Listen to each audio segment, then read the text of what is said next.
Halo teman-teman semua, selamat datang di Sedikit-Sedikit Belajar. Kembali lagi kita hari ini kedatangan tamu yang spesial banget. Temen gue ketika SMA, siapa lagi kalau bukan Tasya Herita. Yeay.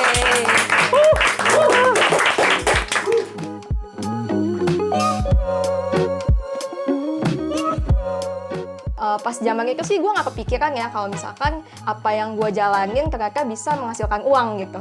Gue nggak tahu sebelumnya kalau megang sosial media itu bisa mendapatkan gaji gitu loh. Ada pekerjaannya sendiri. Yuk, siap nge-spill nggak nih Tasya? Pokoknya dengan gaji gue di tempat anjir jadi kalau ngomongin uang jadi grogi ya bun. Ya jadi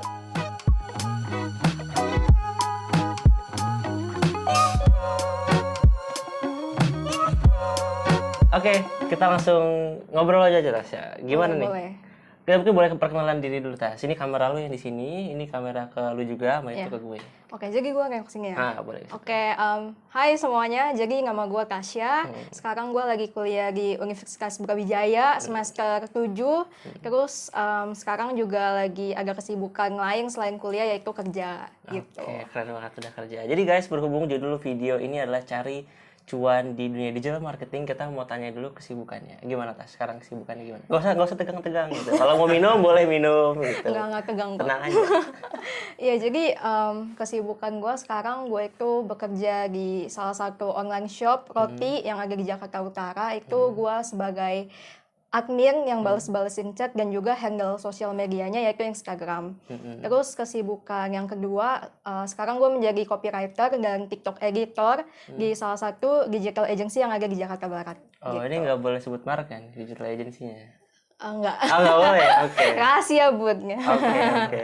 Itu kalau TikTok editor tuh gimana Tas? Maksudnya gimana itu? Kalau TikTok editor sendiri sih sebenarnya agak unik ya pekerjaannya karena nggak semua digital agency itu menyediakan layanan itu. Tapi di agency gue sendiri itu ada, jadi istilahnya kalau misalkan ada KOL yang perlu dieditin videonya, kayak mereka males gitu untuk edit videonya kan agak ribet, jadinya gue bisa bantu mereka untuk editing dan juga uploadin kayak gitu.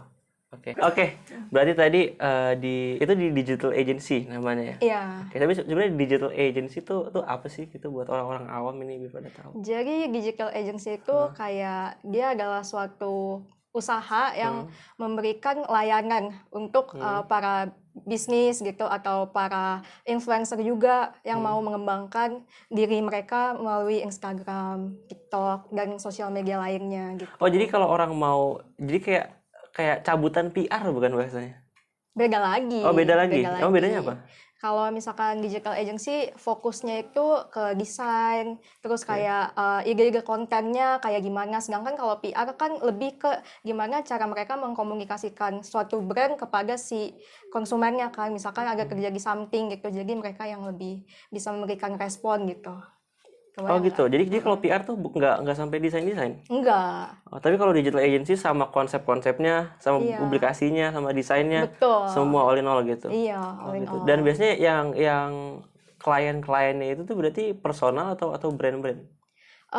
Untuk di tempat kerja gue sendiri sih banyakan brand. Oh, banyakan brand. Oke. Sebelum kita lebih jauh lagi ya sama kerjaan lu sekarang, mungkin karena gue suka nanya dari belakang dulu nih. Gitu tuh gimana sih sejarah sih awalnya gitu bisa kecemplung di sini waktu jadi maba ya? Iya. Dari maba. Oke, gimana tuh awalnya? Ini mungkin gue jelasin lebih jauh ya, kan gue suka yang jauh-jauh nih. Ya sebenarnya gue memang suka bermain sosial media ya. Gue itu sangat suka melihat kayak apa sih yang sekarang lagi tren kayak gitu. Tapi jadi update banget ya anaknya. bener, update banget. Tapi gue itu nggak mengimplementasikannya ke diri gue sendiri sebenarnya. Gue hanyalah kayak penikmatnya aja. Nah, tapi pas di kuliah, karena gue organisasi juga. Berarti itu dari SMA begitu? Iya, hobinya dari SMA. Yang trending di Twitter. Bener, suka ngikutin. Nah, pas di kuliah kan ada organisasi dan juga kayak banyak ya divisi-divisinya. Pas di kuliah itu ada satu organisasi di mana gue jadi humas di sana. Nah, di humas itu kan... Berarti pas maba ya? Iya, pas Oke. maba. Terus, Nah, di organisasi itu gue jadi humas dan kebetulan punya tanggung jawabnya pegang sosmed. Nah, di sosmed itu gue bikin ide kontennya apa gitu kan, untuk inovasi lah, jadi biar nggak bosen gitu. Dan juga gue desain juga, meskipun gue nggak bisa Photoshop ya, gue cuma bisa Canva nih guys, jadi kayak Nggak nggak apa, usah. ini semua juga anak-anak SMA juga menggunakan Canva sebenarnya ya. Yang penting punya Udah taste aja premium ya. sharing lagi gitu, Yoi. dipakai 10 orang gitu. Bener. Terus. Nah, terus gue juga bikin caption di saat itu. Nah, pas zaman itu sih gue nggak kepikiran ya kalau misalkan apa yang gue jalanin ternyata bisa menghasilkan uang gitu. Gue nggak tahu sebelumnya kalau megang sosial media itu bisa mendapatkan gaji gitu loh. Ada pekerjaannya sendiri. Karena kalau di Hima jadi budak aja ya. Yoi, jadi budak hima gitu. Gue udah lulus soalnya jadi santai ngomong kayak gitu. Iya, jadi pas kebetulan waktu itu ada temen cici gue yang perlu ini orang yang handle sosmed online shopnya, jadi gue iseng aja coba karena kan itu sebenarnya juga berhubungan Tunggu, sama ini jurusan cici gue. lu tuh yang ada di digital Enggak, agency-nya? cici kandung gue. Cici kandung lu, cici tuh Iya, kakak? kakak. Oh, kakak kandung lu? Iya. Oke. Dia megang brand? Enggak, kakaknya cuma pegang desainnya Oh aja. iya. Terus? Karena cabutan gitu lah. Terus Iya. lu dicabut lagi? Enggak, itu jadi lebih ini sih, lebih kayak apa ya, lebih bertanggung jawab. Kalau misalkan dia kan desain aja, kalau gue sosial media, jadi kayak ini apa namanya, urus sosmednya, update segala macam, terus juga mikirin kontennya, terus hubungin influencer juga, mau endorse siapa. Berarti gitu. lu udah kenal dong kayak gitu-gitu? Iya, udah Oke. dong. Terus. Udah listnya gitu. Waduh.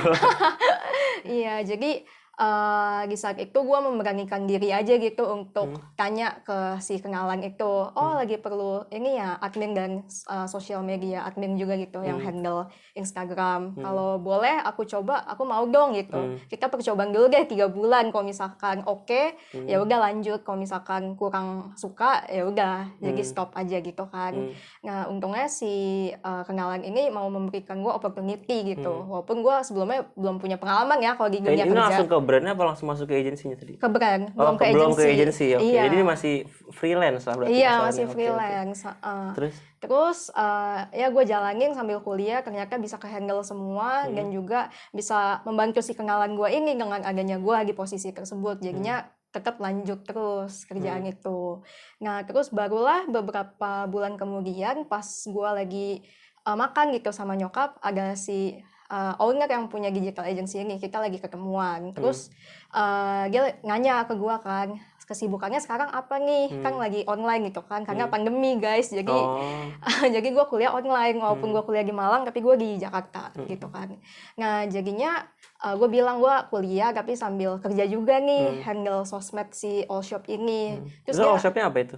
All Shop roti. Oh, makanya sekarang masih? Masih. Oke, terus? Iya, terus jadinya dia penasaran kan, boleh lihat nggak Instagramnya? Jadi dia lihat kan kayak postingannya, captionnya, terus ternyata dia punya digital agency dan dia tertarik untuk hire gue gitu. Karena pengalaman lu di situ. Benar. Tapi sebenarnya megang satu brand aja yang tadi brand roti, itu tuh sibuk nggak sih?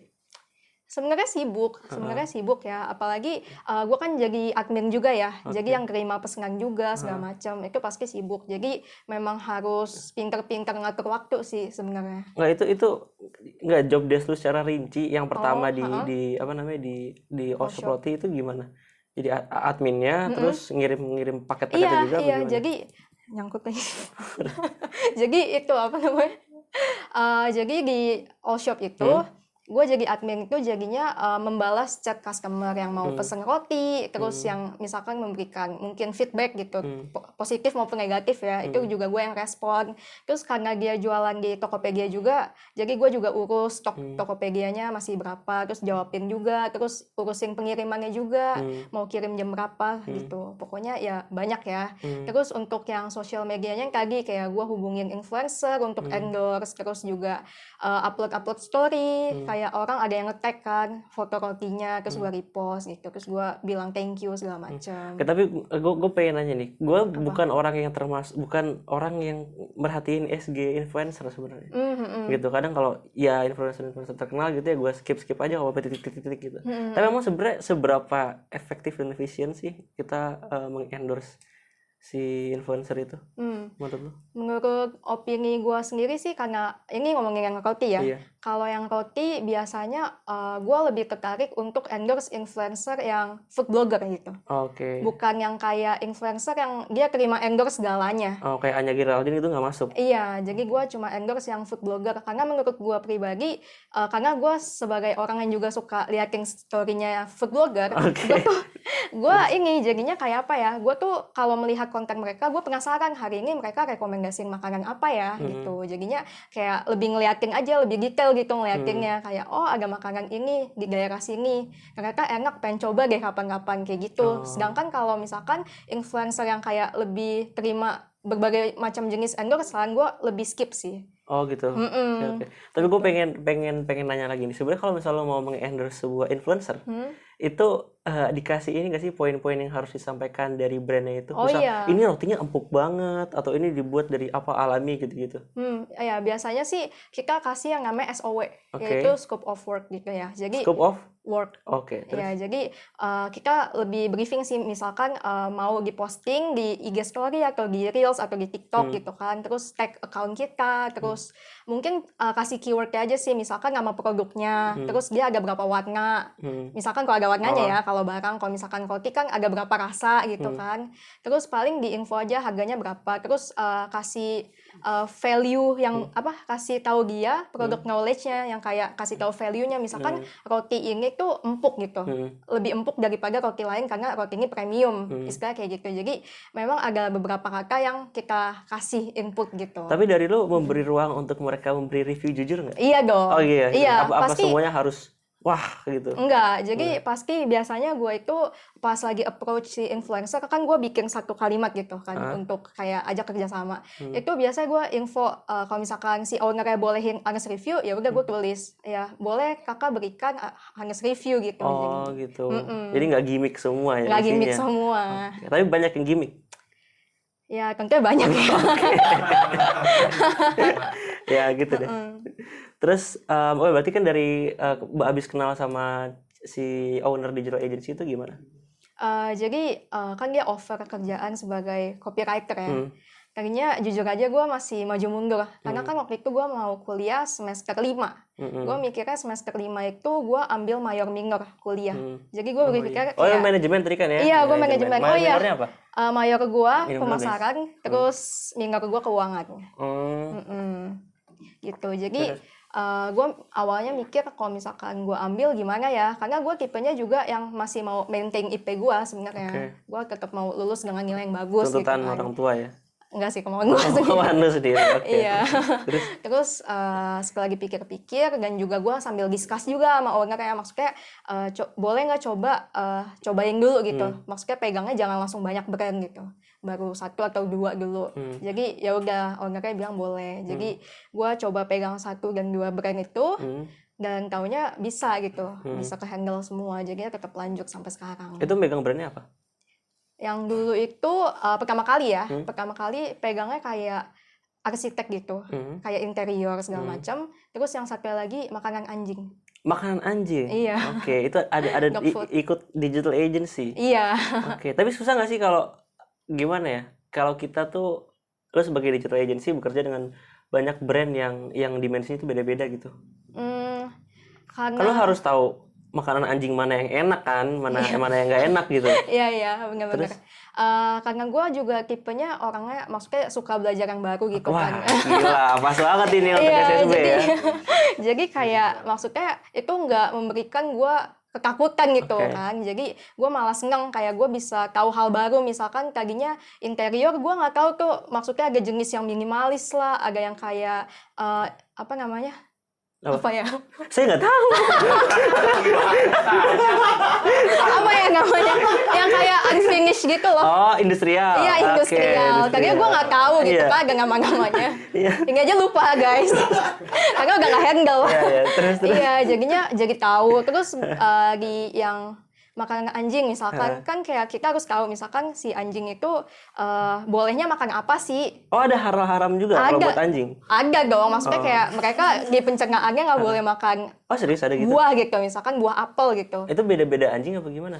Enggak beda-beda anjing. Cuma kan kayak kagak gue nggak pelihara anjing, jadi gue nggak tahu kan kayak anjing nggak boleh makan keju misalkan kayak gitu. Jadinya gue jadi lebih tahu. Jadi ada hal-hal baru aja gitu yang gue miliki setelah bekerja di sini. Oke. Ya udah, terus abis mulai megang 2 brand gimana? Terus setelah pegang 2 brand ya berkembang lagi, ditambah lagi brandnya, terus tambah lagi. Tunggu, itu job title-nya apa? Copywriter. Which is? Copywriter itu menulis caption. Hanya menulis caption dulu, sebatas itu dulu? Iya, awalnya gitu, dan juga ini sih upload Instagram story untuk konten-konten yang lebih interaktif, yang kayak poll, question and answer gitu. Karena itu lebih efektif dan efisien. Iya, untuk ini sih untuk membangun engage. Emang yang followers. Story yang interaktif di makanan anjing tuh kayak gimana sih? Oh, jadi ini sih biasa kayak gue misalkan nyapa nih, kan ini owner ya dong, gue ngobrol sama owner ya, bukan sama anjingnya kan. jadi ya gue memposisikan sebagai orang yang punya anjing juga gitu, kayak menyapa, halo, misalkan ada panggilannya gitu untuk masing-masing brand. Kayak biasa kalau hari Minggu nih suka ajak anjing kemana sih, coba dong rekomendasiin tempat-tempat yang seru gitu untuk ajak pergi anjing gitu. Itu kan bisa kayak gitu. Itu terbukti lebih efektif. Karena kan mereka kayak seneng, maksudnya kayak wah mereka juga jadi tahu loh, misalkan kayak gue kasih question nih, terus ada answernya kan, ada yang jawab, terus misalkan gue post lagi jawaban dari orang lain itu, nanti kan followers saya itu bisa lihat dan jadi tahu tempatnya ternyata ada loh yang kayak gini kayak gitu. Jadi mereka seneng gitu. Oke. Lanjut. Dari megang 2 brand, lu jadi copywriter, terus?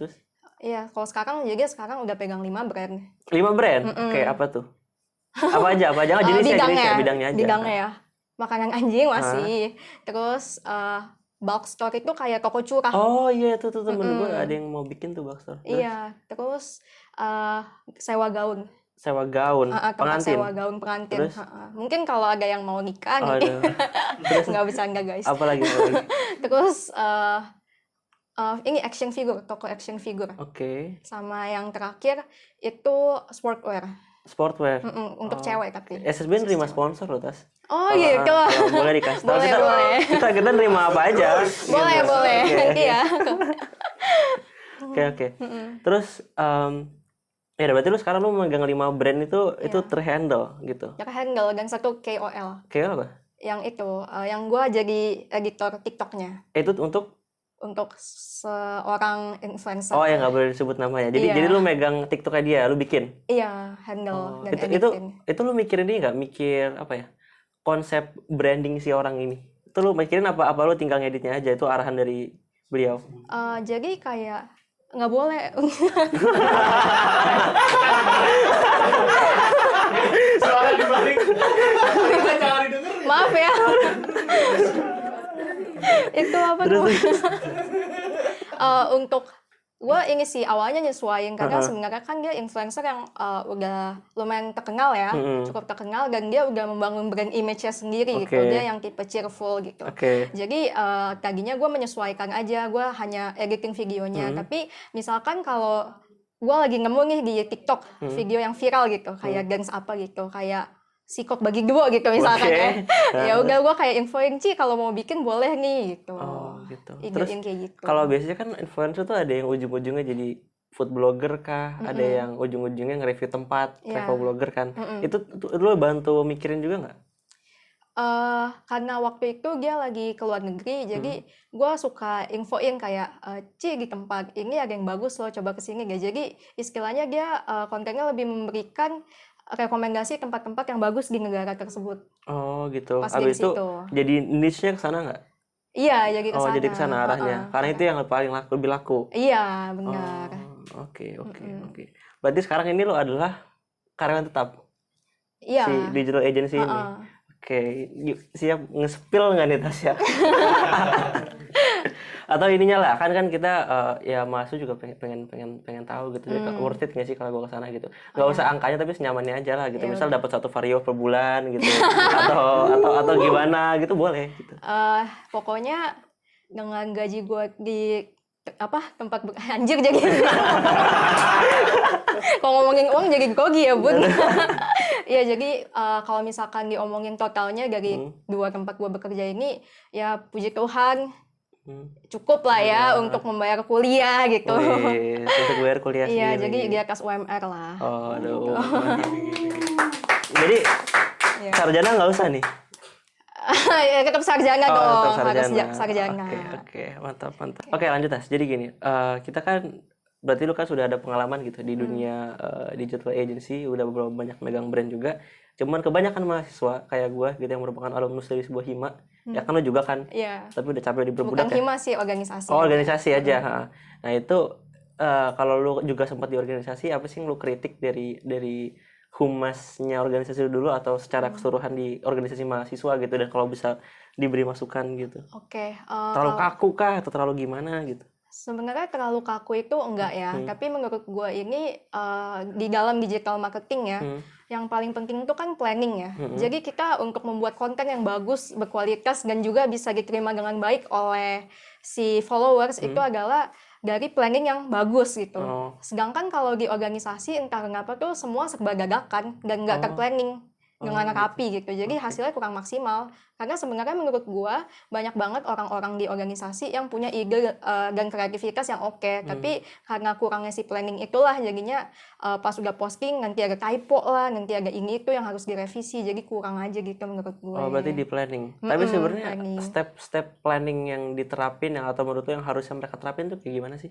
Oke, jadi menurut gua ya, menurut gua pribadi nih, harusnya tuh hima atau organisasi lain di luar sana planningnya itu dilakukan kayak monthly gitu, tiap bulan, di awal bulan. Jadi kayak nggak bisa tuh kayak seminggu sebelumnya baru mikir gitu mau apa nih, misalkan 17 Agustus ntar lagi, ini baru mikirnya seminggu sebelumnya gitu kan. Jadi padahal harusnya banyak banget tuh momentum si kemerdekaan yang bisa harusnya dinaikin di hima gitu kan. Tapi karena kurangnya planning itu jadi kurang, makanya harusnya dibuat dari sebulan sebelumnya gitu. Jadi ngedesain dadakan, bikin caption dadakan, semuanya dadakan. Karena gitu. kalau desain dadakan pun juga jadinya kurang aja menurut gua.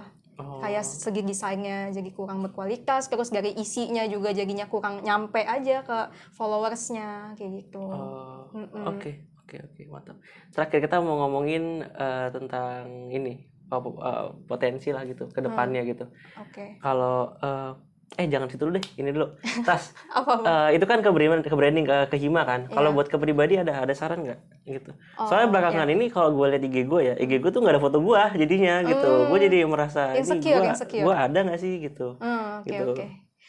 Sebenarnya untuk dunia marketing sendiri ya pastinya ada ya, kita jadinya tahu insight-nya gimana sih cara kita melakukan personal branding ke diri sendiri. Sebenarnya itu nggak selalu kita harus membangun branding kita di Instagram gitu. Sekarang kan banyak mahasiswa yang bangun brandingnya di LinkedIn. Kayak dia suka posting gitu. Tapi bikin insecure. Nggak boleh insecure.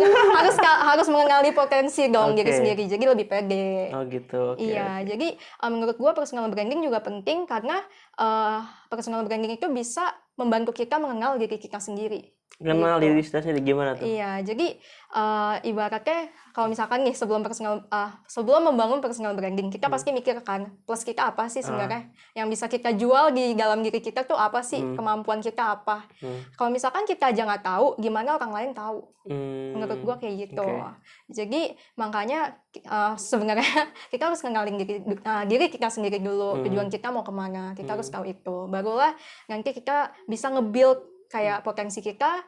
Misalkan nih gue jago di marketing, jadi gue bisa aja gitu kayak posting-posting di LinkedIn kayak terkait dengan kerjaan gue berhasil achieve apa nih di kerjaan gue gitu.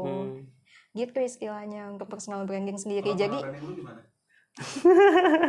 personal branding gue kalau di Instagram ya, kayaknya orang-orang tuh sangat percaya kalau gue review makanan sih sebenarnya. Gitu. Karena gue kan ini hobi coba makanan kan. Gue tuh tipe orang yang kayak nggak peduli mau makanan itu kayak mahal murah, asal itu baru gue lihat dan terlihat menarik, gue bisa beli itu loh, gue mau beli itu. Dan gue rela aja gitu walaupun nggak enak ya udah, yang penting gue coba gitu. Jadi gue suka review. Kalau liburan tuh kuliner ya? Iya, gue suka kuliner gitu. Tapi itu menarik juga sih, gue ada teman kuliah gue yang kerjaan story itu sampai titik-titik itu nge-review skincare. Tapi di second IG dia ya gue juga sayangnya. second IG sih. Gitu. Oh, lu second IG Second juga. IG. Oh, kenapa belum dipublish di first IG? Karena Brandingnya lain. iya kalau di Postnya nggak ada gitu ya. kalau di first IG nggak tahu, gue pengen ngebangun branding yang lebih rahasia gitu Oh, lebih lah. rahasia. Iya. Belum gitu ya. Iya, belum. belum. Oke. Berarti sesimpel nge-review makanan atau masih simpel nge-review skincare itu juga bisa dijadiin niche kita ya? Bisa. Biar nanti bisa jadi influencer gitu. Iya bisa, Ujung-ujungnya. karena kan itu sebenarnya start awalnya adalah dari apa yang lu hobi, yang lu suka gitu kan. Itu jadinya kayak memberitahu followers lu yang tadinya pengen tahu hal itu tapi mereka nggak tahu dan nggak mau cari tahu. Jadi kayak misalkan nih, gue review makanan, terus ada temen gue yang dia sebenarnya tertarik sama makanan tapi dia nggak terlalu seberani gue gitu, nggak berani cobain makanan yang baru-baru, takut nggak enak lah, takut kemahalan, taunya zong kan sayang ya duitnya. Jadi ya bisa membantu mereka sebenarnya. Sama juga kayak skincare. Jadi kita bikin sebuah misal persona kita bahwa kalau misal orang mau mau lihat skincare kah atau mau lagi bingung mau makan apa, lu datang ke IG gue juga lu bisa dapat rekomendasi gitu ya. Benar. Apalagi sekarang Instagram udah memfasilitasi highlights kan, bisa disimpan gitu. Oh, jadi iya. bisa kalau misalkan temen lu tanya, tinggal ya cek aja highlight gue gitu. Tapi Tasya juga dulu sempat punya ini loh guys, brand ayam ya, brand makanan. Iya. Mau di ini nggak, mau di spill kan ya? Jangan, abisnya nyokap gue bikin pesenannya kalau lagi mood. Oh, udah nggak ada ya. Udah nanti kita lanjut lah, kalau mau sponsor boleh lah Tasya. Kalau lagi mood untuk mensponsori kita bantu. Yuk, Iya. tanya keluh kesah jadi ini. Oh iya, kalau kesah. Oke, boleh. Gimana? Kalau kesah ada yang nih atasan gue nih mintanya jam 12 malam. Enggak sih. Keluh kesahnya mungkin karena ini kan gue bekerja di dunia digital marketing. Istilahnya tuh kayak kita setiap hari bekerja gitu. Oke. Nggak ada hari libur. Sabtu Minggu lu bisa dikontak Sabtu Minggu? Bisa karena kan Bisa dan boleh. bisa dan boleh. Oke, terus? Tapi kalau untuk Sabtu Minggu ya jadi lebih jarang aja gitu. Karena ownernya juga paham lah maksudnya hari libur. Boleh lah untuk kayak have fun dulu sama family, sama teman gitu. Tapi kayak misalkan nih kalau libur nasional gitu, kan biasa mungkin pekerja lain libur gitu kan. Kalau gue malah bikin konten. Kayak misalkan yang tadi deh 17 Agustus nih yang paling deket. Kayak yang lain libur, ya gue harus posting kan. Kayak misalkan gue mau bikin IG story terkait dengan kemerdekaan, kuis gitu, kuis sejarah, kuis pahlawan, kan gue tetap harus standby HP gitu. Terus 5 brand gitu ya? Iya, 5 brand gitu. Nah terus sometimes kayak gue merasa ini aja sih, kayak kadang tuh capek pegang HP. Oh gitu. Karena kan gue harus standby 24/7 HP kan. Kadang kalau lagi nggak mood tuh jadi agak uring-uringan aja. Karena kan gue harus tetap profesional dong, meskipun mood gue nggak maksimal, tapi gue harus tetap bisa itu pegang HP gitu. Gitu. Terus Kadang kayak kita tuh sebagai pekerja sosial media harus bisa memposisikan diri sih. Contohnya apa? Contohnya pas Valentine. Kenapa tuh Valentine? Valentine gue jomblo, gue disuruh bikin konten gitu kan. Itu tuh rasanya tuh kayak gimana gitu ya. Kayak masuk. Terus Jadinya. ada lagi nggak kalau kesannya? Sejauh ini udah sih. Udah itu aja. Oke, pertanyaan terakhir. Jadi kan Tasya ini S1-nya lagi proses manajemen, ya kan? Terus pemasaran sama keuangan, mayor minor. Iya. Nah, habis itu juga ada pengalaman dari semester 5 ke dunia digital agency. Dari semester 2, semester 2 ya malah ya? Iya, 2. Oke, itu lu ngelihat Agustus juga apa 3? Wah, nggak tahu. 3. Semester 3 ya? Iya, 3. Oke, nah itu lu ngelihat jalan ke depannya gimana? Planning lu ke depannya, mesti mensinkronisasi itu semua gitu. Ada nggak? Apa nggak ini buat selingan aja, ntar gue cari kerjaan lain di bank atau di mana gitu, ada nggak? Mungkin untuk jangka pendek atau jadi PNS gitu. Mungkin kalau jangka pendek karena gue sudah terlanjur terjunnya ke digital marketing, dan juga nanti gue magang akan meneruskan di bidang digital marketing lagi. Oh jadi gitu, magang di mana nih? Di video. Oh di video, itu ngomongin apa? Jadi namanya Digital Ads Operation, jadi itu lebih ke targetin audiensnya untuk iklan. Oh, targetin audiensnya buat? Untuk ini, iklan. Misalkan lu kayak buka Instagram, kan biasa tiba-tiba muncul iklan gitu. Misalkan lu suka bola, tiba-tiba muncul iklan bola gitu. Nah, itu gue yang ngaturin gitu. Gimana biar bisa nyampe ke orang-orang yang tertuju gitu. Oke. Terus. Ayo, cara gimana? Yuk, tanya kiat-kiat jadi ini nggak? Tips. Iya. Oke, Ah, kita ya tips dulu deh. Mungkin selesai dulu aja. Oh ya udah kalian dulu Tas. Terus pengen pertanyaannya apa sih? Yang ini, yang lo gimana lo melihat ini sebagai menjadi bagian besar di masa depan lo kah, sinkron dengan ini kah atau gimana gitu? Oke. Menurut gua marketing sendiri ini sih akan terus akan terus ada gitu dimanapun kapanpun gitu. Karena ibaratnya kayak suatu perusahaan itu pasti memerlukan marketing, bahkan di perusahaan itu marketing itu kadang dapat cost yang paling banyak. Oh gitu. Iya, karena kan untuk memasarkan, terus juga untuk membuat orang-orang masyarakat luas itu tahu gitu tentang brand lu, produk lu tuh apa gitu kan. Jadi menurut gue itu masih berkembang banget, apalagi juga ditambah sekarang digital gitu. Digital kan sekarang lagi marak banget ya. Sekarang orang cari digital marketing lah, cari orang yang jago sosial media, terus jago iklan di sosial media juga. Nah itu ibaratnya digital marketing itu akan terus bergandengan sama si teknologi. Jadi selama teknologi berkembang, pasti digital marketing juga berkembang gitu. Oke, berarti kedepannya akan berkecimpung di sini lagi. Iya, untuk jangka pendek sih untuk begitu jangka ya. Pendek. Oke. Terakhir, tips-tips kalau anak-anak mau cari magang kah atau mau cari ya sampingan-sampingan lah di dunia yang lu kerjain gimana? Untuk tipsnya sendiri sih ini sih kalau pekerja sosial media memang dituntut untuk kreatif setiap harinya. Oh gitu. Karena kan kita posting tiap hari, jadi memang diperlukan tuh kreativitas yang cukup tinggi dan juga rajin-rajin lah lihat sesuatu yang kayak di TikTok gitu yang lagi viral apa, misalkan kayak kemarin Citayam Fashion Week gitu, boleh lah bahas-bahas dikit ke brand yang memang cocok gitu, bisa menyesuaikan juga sebenarnya. Nah terus untuk tipsnya lagi untuk teman-teman ini yang sekolah dan mahasiswa. Coba belajar ini sih di Google tuh sekarang ada loh namanya digital marketing yang online course gitu. Itu bagus, bisa diambil, terus itu dapat sertifikat juga. Gratis itu? Gratis. Lu ada sertifikatnya? Belum selesai. Belum selesai, tapi proses. Iya, masih proses. Okay. Iya, jadi sekarang sih banyak banget sih kayak kalau lu emang tertarik di bidang itu sebenarnya source-nya udah banyak banget. Di LinkedIn juga banyak yang bahas. Ada juga online course lainnya kayak Revoyu dan lain-lain yang bisa lu pelajarin gitu. Asal nggak males aja sih dan mau melihat dunia luar gitu, bisa. Oke. Tapi jadi berarti ini masih menjadi bidang yang hangat gitu ya. Benar. Dan kalau buat mahasiswa juga, kalau buat selingan dan lain-lain. Benar. Oke. Mungkin sekian aja dari episode kali ini, kita sudah dapat insight yang menarik banget ya dari Tasya tentang dunia digital marketing. Ini adalah bidang yang masih hangat banget, bisa dicoba lah gitu untuk mahasiswa dan siswa yang mau cari sampingan atau nanti ke depannya bisa juga memberi peluang lah gitu buat karir kita.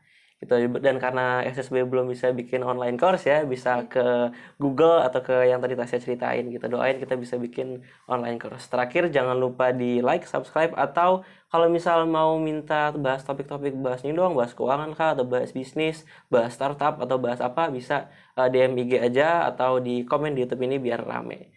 Gue Hanus Sakyamuni dan gue Tasya Herita pamit undur diri. Dan guys, jangan lupa sedikit belajar.